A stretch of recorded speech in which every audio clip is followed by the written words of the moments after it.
Se conformer au monde, c'est passer à côté de sa mission en tant que chrétien.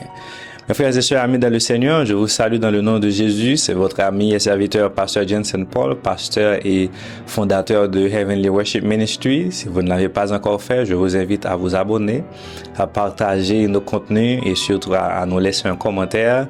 C'est ainsi que vous pouvez aider ce ministère online à toucher beaucoup plus de personnes.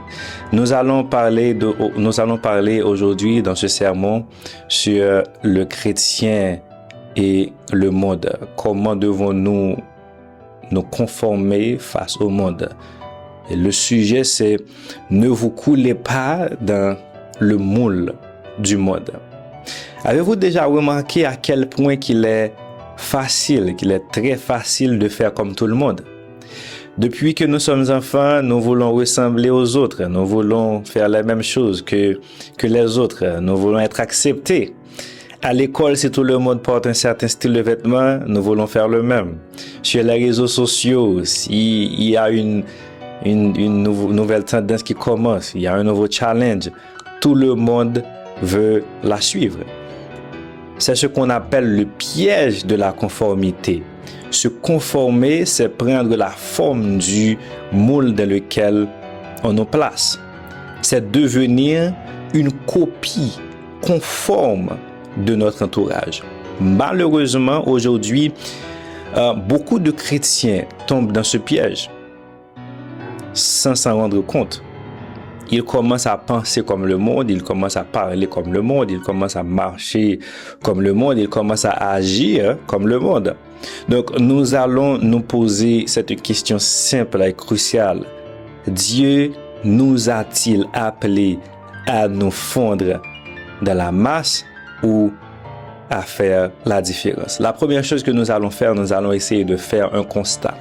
Nous allons constater le piège de la ressemblance. Le premier danger pour un chrétien, c'est de vivre une double vie. On est chrétien le dimanche matin à l'église, mais le reste de la semaine, personne ne peut deviner que nous suivons Jésus. Personne ne peut deviner qui nous sommes vraiment. L'apôtre Paul connaissait bien ce danger.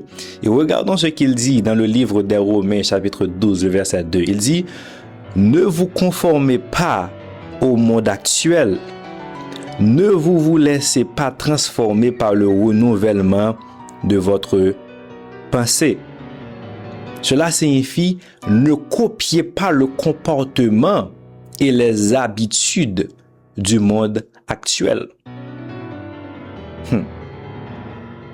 Pourquoi est-il si facile de nous conformer? Il y a deux grandes raisons. La première, c'est par peur du regard des autres. On a peur d'être jugé, on a peur d'être rejeté, on a peur d'être rejeté ou moqué. Si on dit qu'on est chrétien, si on dit qu'on prie, si on dit qu'on sert Dieu, ou si on refuse de participer à des conversations pleines de critiques et de mensonges. Et la deuxième chose, c'est par paresse spirituelle.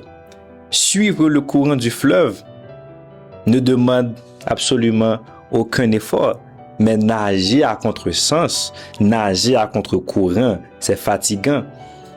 Et le piège, c'est que nous évitons de nager à contre-courant, nous évitons le fatigue, et ce n'est pas bon. Si notre façon de gérer notre argent, de parler avec nos collègues, si notre façon d'administrer l'église, si notre façon de diriger nos foyers, la famille, si notre façon de regarder des choses impures sur notre téléphone est exactement la même que celle des non-croyants, alors nous nous sommes conformés et c'est pas bon du tout. La deuxième chose, nous allons voir les conséquences. Pourquoi est-il dangereux pour un chrétien de se conformer au monde? Se conformer au monde n'est pas une petite erreur sans conséquences ou sans importance. Cela a des conséquences directes sur notre relation avec Dieu. Écoutons ce que dit l'apôtre Jacques dans Jacques chapitre 4 verset 4. Il dit, « Ne savez-vous pas que l'amitié avec le monde, c'est de la haine contre Dieu? » Waouh! Celui donc qui veut être l'ami du monde se fait l'ennemi de Dieu. C'est une parole forte. Vous ne savez pas que l'amitié avec le monde, c'est de la haine contre Dieu. Dieu ne nous demande pas de détester le monde. Non. Dieu ne nous demande pas d'haïr le monde. Mais au contraire, Dieu nous demande de les aimer. Dieu nous demande d'aimer le monde. Mais il nous demande de ne pas adopter le système de valeurs du monde. Quelles sont les valeurs du monde actuel, mes chers amis? C'est l'égoïsme, c'est le moi d'abord, c'est la recherche de l'argent à tout prix, c'est le mensonge pour réussir, c'est le plaisir immédiat sans limite.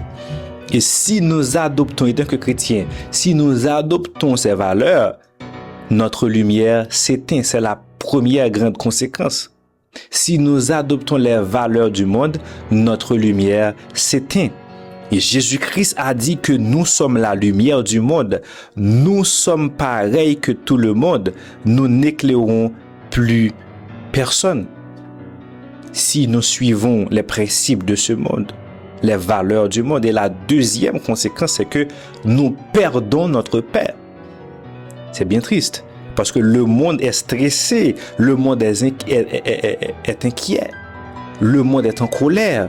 Donc en vivant comme le monde, nous perdons la paix que Jésus nous a donnée. Et la troisième chose, c'est la solution. S'il y a des conséquences, il y a une solution. Comment refuser le monde? Alors, comment faire pour ne plus se conformer? La réponse est dans la deuxième partie de notre verset de départ. Romains 12, verset 2, il dit, « Mais laissez-vous transformer par quoi? Par le renouvellement de votre pensée. » Donc, la transformation commence dans notre tête et dans nos cœurs. Pour changer d'attitude, mes chers amis dans le Seigneur, nous devons changer notre façon de penser. Et deux choses que nous devons faire, c'est la première, c'est remplir notre esprit de la parole de Dieu. Si vous passez 4 heures par jour sur les réseaux sociaux et 2 minutes dans la Bible, c'est le monde qui va vous transformer. Nous devons inverser la tendance. Nous devons passer 4 heures de temps dans la lecture de la parole de Dieu, dans la méditation, et passer 2 minutes sur les réseaux sociaux. La deuxième grande solution, c'est oser dire non. Parfois, être chrétien signifie dire tout simplement non. Je ne participerai pas à cette tricherie. Je ne participerai pas à ce genre de programme parce que je suis chrétien. Je ne parlerai pas en mal de cette personne. Et la troisième solution, c'est se souvenir de notre identité. Qui nous sommes vraiment. Regardons ce que dit 1 Pierre chapitre 2 verset 9. Il dit, « Mais vous êtes une race choisie, des prêtres du roi, une nation sainte, un peuple qui appartient à Dieu. » Vous êtes spéciaux pour Dieu. Un enfant de roi un enfant de roi ne se comporte pas comme un mendiant. Non. Vous appartenez au roi des rois. Vous et moi, nous appartenons au roi des rois. Donc, nous devons vivre avec cette dignité de fils de roi. Donc, en conclusion, mes frères et sœurs, amis dans le Seigneur, le monde a besoin de voir des chrétiens authentiques, pas des chrétiens parfaits. Le monde a besoin de voir des chrétiens authentiques, mais pas des chrétiens parfaits, mais des chrétiens différents. Cette semaine, ce mois, ou bien pour le reste de l'année, face à chaque décision, nous devons nous poser cette question simple. Est-ce que j'agis par habitude pour faire comme tout le monde, ou est-ce que j'agis pour plaire à Jésus? Ne soyez pas des copies, soyez l'original que Dieu a créé. N'ayez plus peur d'être différent, car c'est votre différence qui sauvera des vies et rendre gloire à Dieu. Que le Seigneur vous bénisse et vous fortifie. Au nom de Jésus.